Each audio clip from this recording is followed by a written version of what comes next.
I don't know about contender just yet. I really do. When people ask me, what do you think about the Eagles this year? I just tell them, I really do. I think it's going to be a matter of how far can Jalen Hurts take them.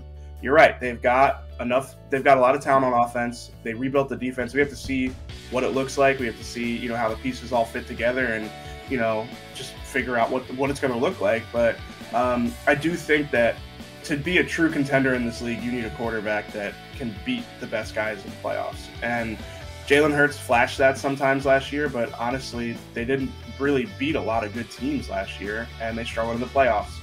So I do think that, this is an important year for Nick. It's an important year for a lot of guys, but Nick and Jalen both.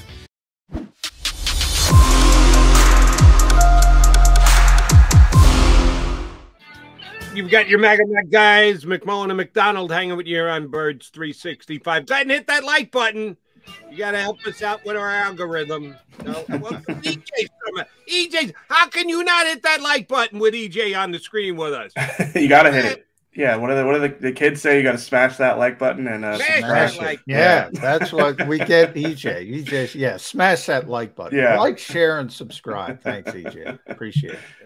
Do appreciate you hopping on board with us. All right, so you got a little summer vacation. What are you doing with yourself, with your quote-unquote downtime, other than watching us here on Birds 365 and liking yourself? Well, my wife loves to go on trips. I hate it, honestly. I like staying at home, but she went out this year, so we're going on a trip next week, and then probably after that I'll win, and we'll get to stay home for a couple weeks before before training camp starts. I'm with you, EJ. We do too much traveling.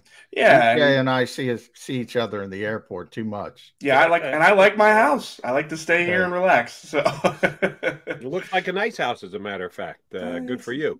Thank you. Appreciate it.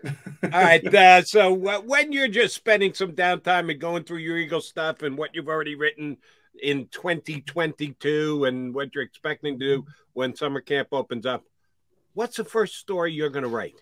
When the Eagles officially open up training camp, the quarterback is obvious, the coach, new additions and the like. Is there one out there that you're going, yeah, but if I get a chance to talk to this guy, here's a story I think could open people's eyes when they come hungry back to camp? Well, I think the biggest thing is I'm excited to see what this defense looks like once they put the pads on. I know that's not one specific player. If I had to pick one specific player, it'd be A.J. Brown. I'm anticipating what he's going to look like in the offense, but I really do think that I feel like we have a lot of questions about what this defense is going to look like. We have an idea so far, but we're not going to really know until they put the pads on and we start seeing 11 on 11. So that's the thing I'm probably most anxious to see. I think that's the biggest question mark going into camp. Now, EJ, I just wrote about the defense. I'm surprised, and Nick made that quip about I'll never tell what I'm paraphrasing, but someone asked him, are you going to play 3-4 or 4-3? And Nick was like, I'll never tell, which I found kind of comical. I mean, do you think people get too caught up into those labels? Because ultimately you're going to see 3-man fronts, 4-man, 5, even 6-man. I think, and I wrote about this and I want to get your thoughts on it. I think we're about to see, forget Mike Zimmer, Matt Eberflus, we're about to see Vic Fangio. And really it's Vic Fangio, Brandon Staley. I think that's the defense we're going to get from the Philadelphia Eagles. Yeah, I mean, that's like the trendy thing in the league right now. And I think you're right. I just think it's going to – I think we're seeing the same thing that we saw maybe, 10 years ago, 5 years ago with Seattle and the cover 3. Exactly. Kind of where everybody started running cover 3. Everybody was single high safety, cover 3. I think you're going to start seeing that over the next 3 or 4 years where every defense kind of goes the other way. So, yeah, I think you're right. I think multiplicity is always going to be the thing with Gannon. And it, like you talking about this reminds me of last training camp where they ran like 3-4 fronts a ton in training camp last year. And I remember I kept asking around, are they going to run a 3-4 this season? And you kind of, oh, no, they're probably just working on that through training camp. And the answer throughout the season was kind of inconclusive. They ran both. But they did go to more 3-4 than I thought. So I think you're right. You can read too much into training camp. They could just be working on specific packages. We don't have all the answers when we're out there. We don't get to talk to the coaches about why they do what they do. And, I think Nick Sirianni does really prioritize, like, we don't want to give anything up about our scheme going into week one. Some teams, their players will tell you about the scheme, they'll sort of divulge. I think the Eagles are one of those teams. They want every advantage they can get. Sometimes it feels like people are going to know what you want to do, is it really worth all this effort to try and keep it a secret? But there are also, some wrinkles I'm sure they want to keep under wraps that, might give them an advantage in week one. This is one area where I don't begrudge Nick Sirianni trying to get that little competitive advantage. Sometimes I think he overdoes it, won't declare who's going to play, and I'm not going to tell you that. Why would I tell you that ahead of time? Sometimes he goes a little overboard. But this is one where I can absolutely justify it. That's, I think, what Gannon wants to do as much as anything else with his defense is be deceptive, being able to hide what they're going to do and make the quarterback do his read once the ball's been snapped, rather than be able to lay certain out things in his own mind pre-snap.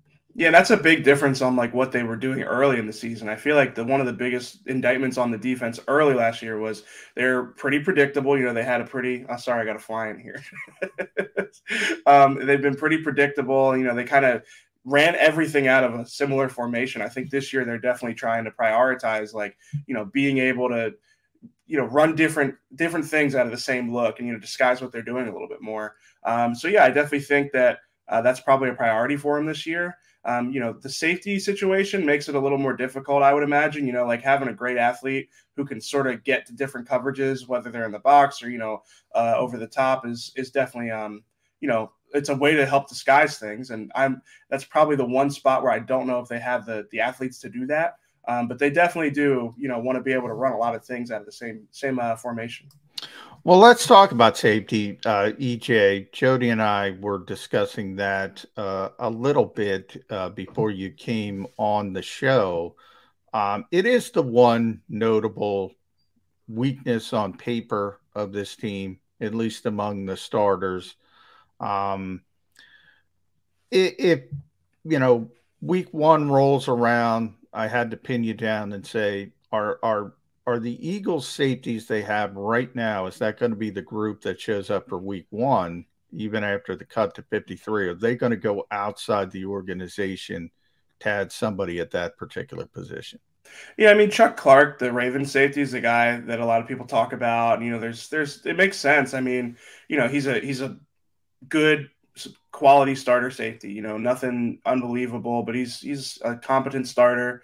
He just kind of got displaced by Kyle Hamilton and Marcus Williams. So yeah, I mean, if he gets unhappy about not having a starting spot, I could see that, maybe happening for the Eagles. But I think, they project confidence in this group. Now, they project confidence in a lot of things that they may or may not be confident about. But I think it kind of is what it is. And I think, just knowing what I know about Jonathan Gannon's defense and kind of what he values, I don't think that safety is this high priced, got to have a, dynamic athlete at that position.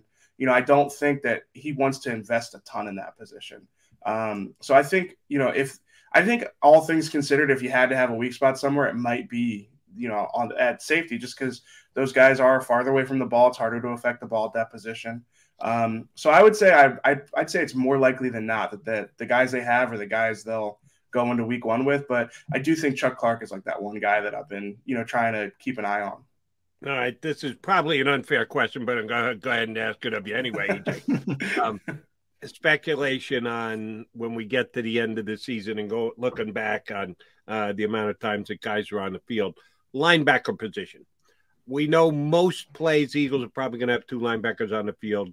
There'll be some plays, third and short, they'll have all three linebackers on the field, and a whole bunch of plays where they'll be in dime defense, and you're only going to have one linebacker on the field.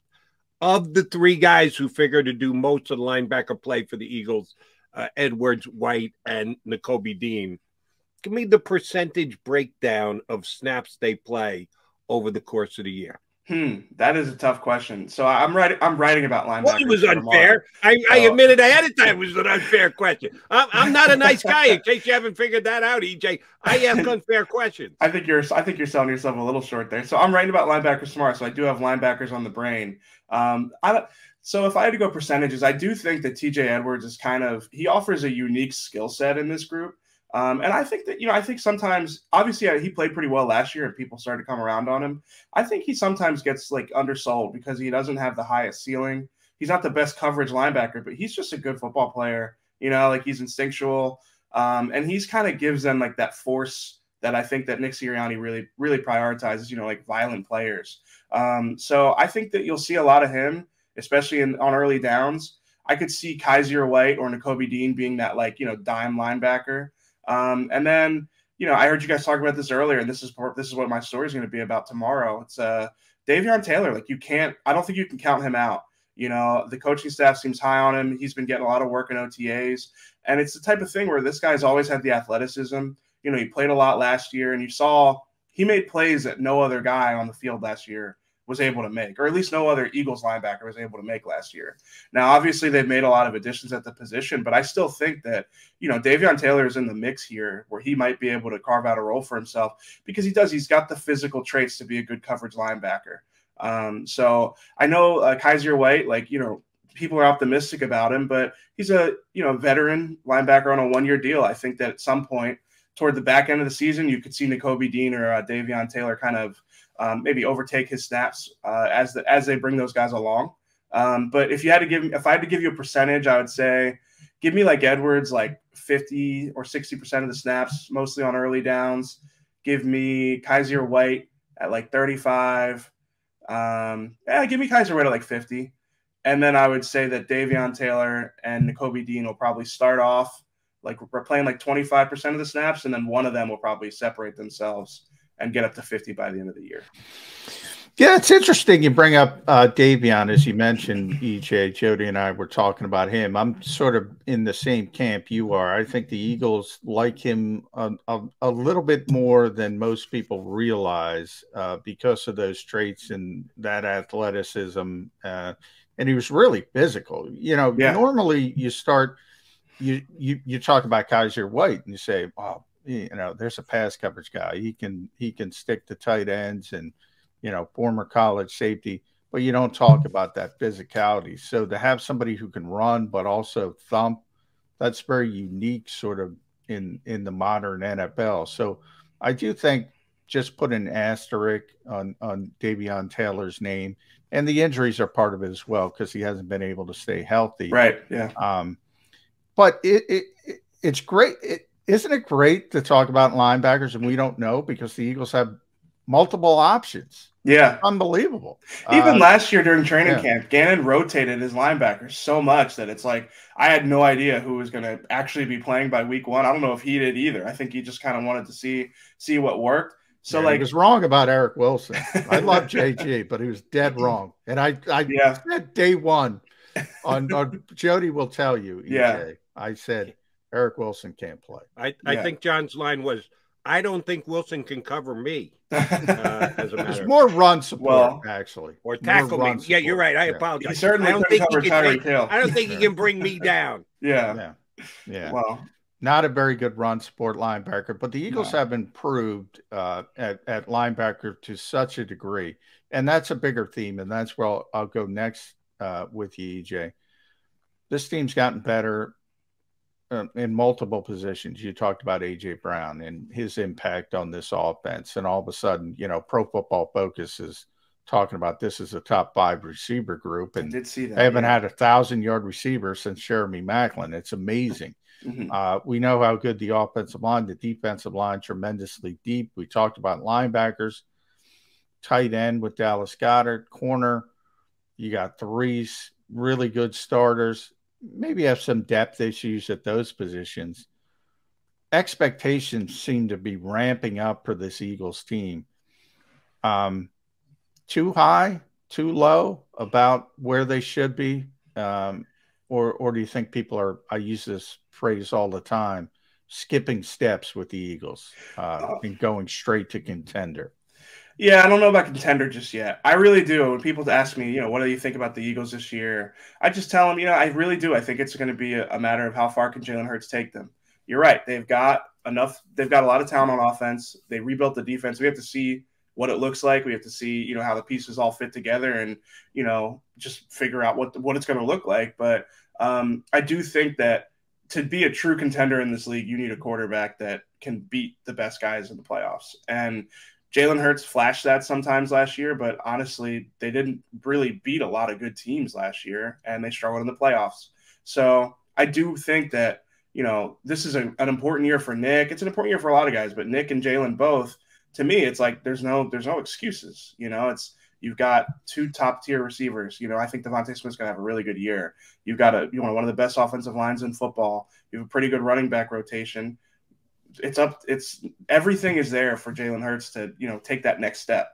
So if he does it, then yeah, I do think that they could, I think they should make the playoffs. And I think they could, make some noise in the playoffs if Jalen Hurts can play well in those games. And if he doesn't do it, then we'll be kind of where we were last offseason, where, there's a raging debate on whether or not he's the long-term answer. So I think that the Eagles have set themselves up well with the way they've handled this offseason, because now you'll have an answer on Jalen. And also, if, the answer isn't what you hoped, you have an offense that, if the next wave of whoever it is, Russell Wilson and Matt Ryan, these guys become available, they'll see the Eagles as a more enticing option than they did last offseason, because they have a good offense and a situation that, a veteran quarterback would want to be a part of.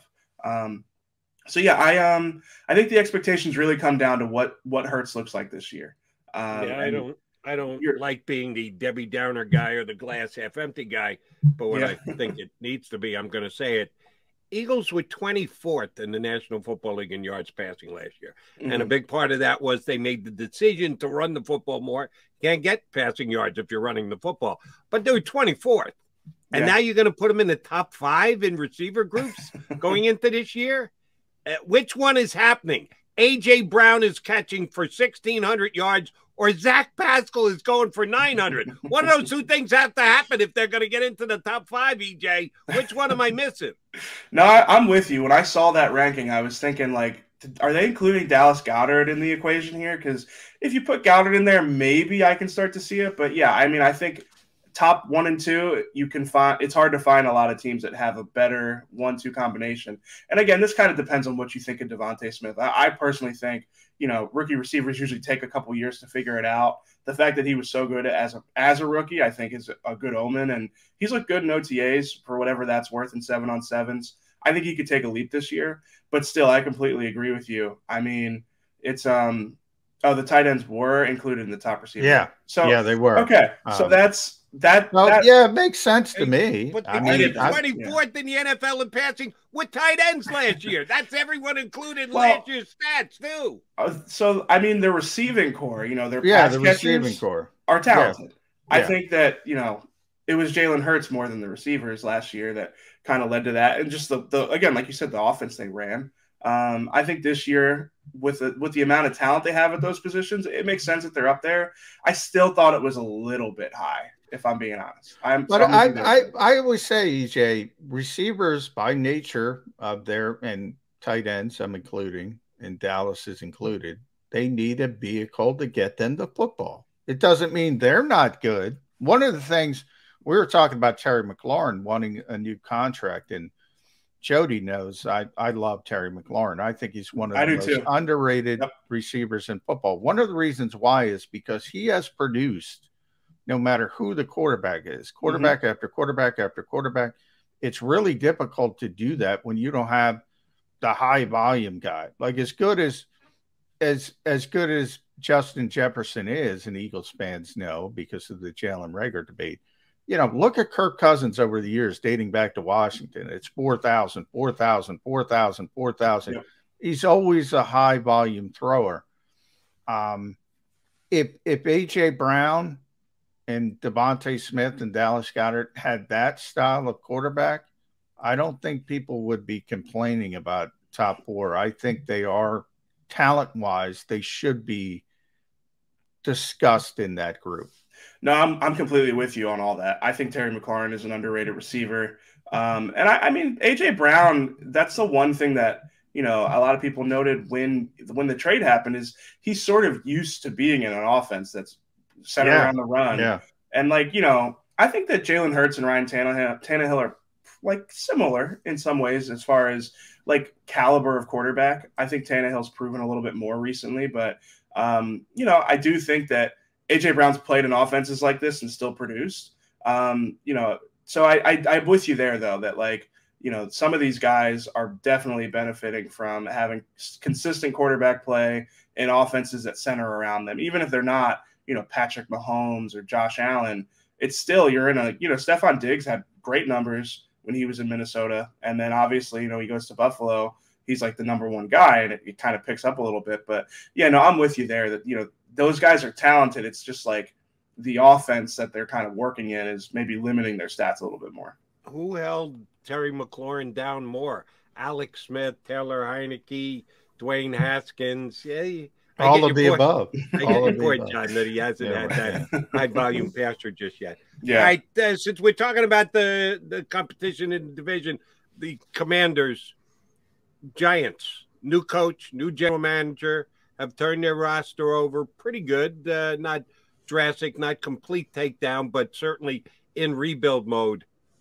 Is there any, give me a percentage chance Daniel Jones surprises everybody and becomes a improved, I won't even say very good, I'll just say improved quarterback for the Giants this year? So are you asking, so the Cowboys are not in this, right? It's just the Commanders and the Giants? I started with the Commanders. I'm getting to the okay. Giants. Then I'll get to the Cowboys. Okay, so we'll talk. So we're just talking Giants here. I mean, listen, they made a lot of changes, and I really like their draft. Their offseason, I mean, as a whole, it was okay. I don't know. I think like Daniel Jones is like simultaneously like overrated and underrated, honestly, like in a funny way. Like, I think that, like, people talk, oh, he's a good athlete, and he can run, but like, I just feel like the pressure that he handled, like, I feel like some quarterbacks get ruined by like bad protection. I feel like he's kind of gotten to that point. So like, but at the same time, like, I don't think he's like he's not gonna like absolutely tank your season. So I don't know. Basically every opinion I hear on Daniel Jones, I kind of disagree with, if that makes any sense to you. But yeah, I don't know. I don't think that he's the type of guy that's going to, like, give the Eagles a whole lot of trouble. I do think like the Brian Daboll hire is probably going to help him a little bit, but I'm not one of these guys that like buys that you hire a head coach to like fix a quarterback. So I guess I'm not super worried about the Giants. If I were an Eagles fan, I wouldn't be worried about them this year. But I'd be more worried about him than I would be about the Commanders. Just in case you don't know my opinion on Daniel Jones, can't play. Yeah, Jody is not a Daniel Jones fan. No, I'd like that description. I might steal that description. Overrated and underrated at the same time. I like that. He's not quite as bad as anyone who thinks he can play is overrating him. Anyone who thinks he can't play, yeah, you got it right. Yeah, he has his moments. Yeah. He's gifted. His big moment was being tripped by the 5-yard line in Philadelphia. You got to run 70 yards to get tripped by the 5-yard line. Joe. He was moving before that. Yeah. That's a good representation of his career. It's like it's like our buddy Kevin Kincaid. Did you see the video of Kevin Kincaid, Jody, and the crossing broad in the media game? Yeah, it looked like Daniel Jones until he tripped up. No, he didn't trip up. I'm joking, but. The Giants, since we went down that route, to me, they look like the team that's saying, all right, we're going to rebuild this thing. Yeah. And they're probably moving on from Daniel Jones after this season. They're probably going to move on from Saquon Barkley, EJ. But the interesting thing to me about the Giants is they hired another coach. They've been on this 2-year plan. Hopefully they got it right. And this I'm going to translate back to the Eagles. It looks like, at least, that Brian Daboll comes in, right offensive guy who developed Josh Allen, but he's not going to call plays. Mike Kapka is going to call plays. And here we have Nick Sirianni in year 2. What really happened in year 1, about midseason, gave up the play calling to Shane Steichen to become more of a CEO coach. I like it. Jody knows I like it. Is this a trend in the NFL, or do you think it's still a little bit unique? Because to me, it takes some testicular fortitude, shall we say, to get hired as an offensive guy and say, nope, I'm not going to call plays. I got other stuff I got to do. Yeah, I don't know. It's interesting. I mean, it seems like a trend, but at the same time, I wonder, just because it is like, Kyle Shanahan and Sean McVay are the mold, these trendy, oh, you want to hire your play caller and you want them in the head coaching spot so you don't lose them. But I do think that there's a lot of validity to like, even if, Kyle Shanahan's like a gifted play caller. Yes, he is. And that's his superpower. And that might be more his superpower than being the CEO. But if you feel like, and I think Nick feels this way, if you feel like your offense is your offense and like, there's so much game planning that goes in and you have an offensive coordinator that you trust by Sunday is going to have the same vision that you have and also have the ability to be a little bit detached from everything else. I feel like that makes a lot of sense. I agree with you. I think people have made a big deal of it. Like, people have been concerned, oh, well, what if Steichen gets hired and, everything else. And, like this, Nick was hired as a play caller, but like Nick wasn't really hired as a play caller. He hadn't called plays before. And, I feel like as an offensive mind, if you're the head coach, you still have so much influence on what is run that you don't have to necessarily be the one like calling the plays on Sunday to be like, basically like the most influential person on the offense. So no, I agree with you. I do think it makes a lot of sense. Just as a head coach, you have so many jobs on game day that I get it. Like you might not be able to devote so much of your energy into calling plays. And I think that's where Steichen comes in. So yeah, I'm with you. I'm not sure if I'd call it a trend yet. It feels like it could go that way, but I think that all these owners are going to keep watching the 49ers and the Rams have this success and go like, we have to hire our play caller because we don't want to lose it. It's too important, especially when you have young quarterbacks. It's like you want that consistency. So, all right, EJ, I asked you a tough/unfair question early. I'm going to try and balance the scales here. Give you an easier one, tricky, but easier just the same. John and I talked about this earlier. Howie Roseman last year got guys signed to contract extensions before the end of the season hit. He got Goddard done. He got Mailata done. He got Maddox done. And Howie certainly has a track record of doing this. Identify a guy who's already on the roster, think he's part of your core, see if he can get a contract done so you don't have the pressure of the offseason. He's been very good at it. I'm only asking for one name, one guy. Last year, he had a couple that he got done in season. Who's the most likely candidate who is on the Eagles roster now? And it could be like an Edwards, who got an extension in season, only 1 year, but an extension just the same. So who's the one guy who's most likely to get a contract extension in season from the Eagles? That is actually a tough question. Do you got something? Here's the reason why I said it's not tough. Javon. It would have to be Javon or Miles, and I don't think it's going to be Miles. It's not going to be Miles for sure. I feel like the Eagles are going to see what happens with him in the offseason. I could see Javon, but I agree. I guess I'm with you. It's Javon. I was trying to think from that rookie class, and there's nobody that you would think like, oh, yeah, they want to lock him up. At least that comes to mind. So, yeah, I'm sorry. That was actually trickier than the last one. I think it's probably Javon. Unless like – and I don't think they want to extend Javon. I think, EJ, that they want to look at – I think Javon's going to be here next year or Fletcher. I think was about to say, unless let's say, like, I could see a world where, like, Milton Williams plays really well this year. You already have Jordan Davis. And maybe Fletch has a resurgent year and you feel like, let me bring him back for one more year. Is Javon the odd man out there? I don't see that happening. I think Javon is the ascending player and Fletch is sort of, seems like he's, kind of going the other way. But I'm with you. I think Javon's one of the only guys this year that I can look at. Like last year, it was obvious. Like, okay, like Sweat, Mailata, there's a lot of guys. This year, it's like, like that draft class, not as many guys you might want to lock down. And Howie deserves credit for that, by the way, because they don't have a lot of those guys where you got to make these difficult decisions. Sure, yeah. But sometimes it doesn't work out. That's what the Eagles did with Carson Wentz. They identified this is our guy. It didn't work out. So yeah, it can go both ways. Let me give you my guy because I don't think anyone will agree with me on this one, but that's okay. I think it's going to be Kazir White. I know they just signed him. I know they just gave him a 1-year deal. Yeah. But if he comes in and fits the system and Gannon really likes him and he does what Gannon needs in his defense, I would not be surprised if they wanted to talk extension with him. I wasn't thinking about the prove it guys. It's a good point because Bradbury could be in that conversation. I was just about to say, I feel like Bradbury wants to hit the market though. I feel like it would take a pretty especially if he plays well. It would take a pretty big extension to get Bradbury to not hit the market. I feel like I feel like if they get really good play from him, he's going to cash in big next offseason. That's a good point. Yeah. He is EJ Smith at EJ Smith 94. Read him at Inquirer.com. He's going to be writing about those linebackers in Kaiser White Jody.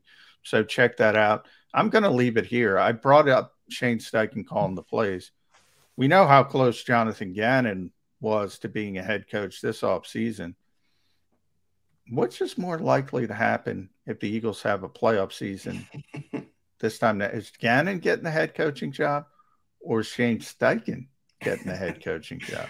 I'm still going Gannon. I feel like, nothing against Steichen, but even as the play caller, I think if I were, an owner of one of these teams and I had to pick a head coach, I would be looking at Steichen and I just go, was it your offense? What role did Kevin Patullo play in everything? Everything. I feel like the Eagles' offensive hierarchy, the coaching staff, makes it harder to really pinpoint which guy is the one, responsible for the success. So I would still go Gannon. I feel like, even after a year where I think we'd all agree it was like so-so production out of the group, he still got a lot of buzz because, how he's viewed in the league. And I do think that, I think what Howie said about it is correct. I think they're renting him. So, EJ, we appreciate you coming on board. We'll let you get to fly killing. I was about to say, this is bad.